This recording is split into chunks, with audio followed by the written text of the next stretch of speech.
y'all have got to have some restraint in this season not to intervene in something that God is doing. I'm not going to step in there until God delivers what he told me in the dream. Some of y'all are too busy trying to preempt what God is doing, and you want to insert yourself where there is something holy going on. And God says, if you waited this long, you can wait a little while longer. And after she gives birth, you're going to have the privilege of naming the baby. Why did God tell Joseph to name the baby? Because only fathers name the baby. But can you deliver what you didn't produce?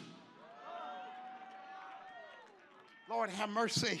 I'm trying to preach this message this morning. Somebody is in a season where you've thought about leaving, and God says you're going to leave before you get to name it. Somebody needs to understand that even though you didn't produce it, God's going to give you the privilege of naming this next blessing. But you got to stick around and help this woman to deliver what you did not put in her. Is there anybody brave enough and mature enough to stick around so you can put the name on what it is that God's about to birth in your life? I need you to shake your neighbor's hand and say, you got to have the courage to stay.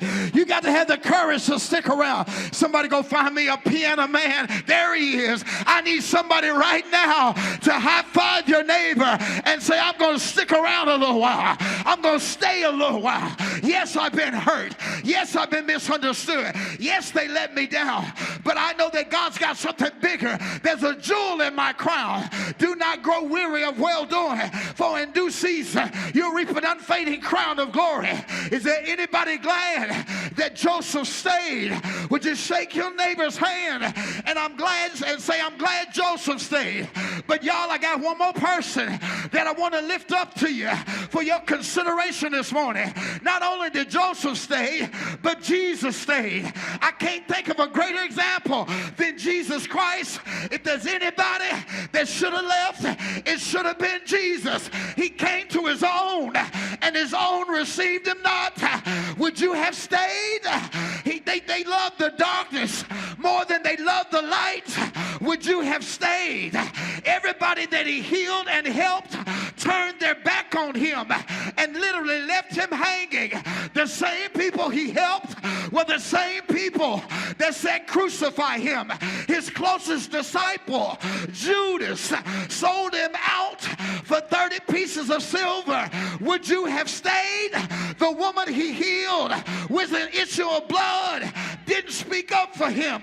The man with the withered hand did not speak up for him. The only people at the cross was his mama and Mary and John. All the other disciples left him, abandoned him. Would you have stayed?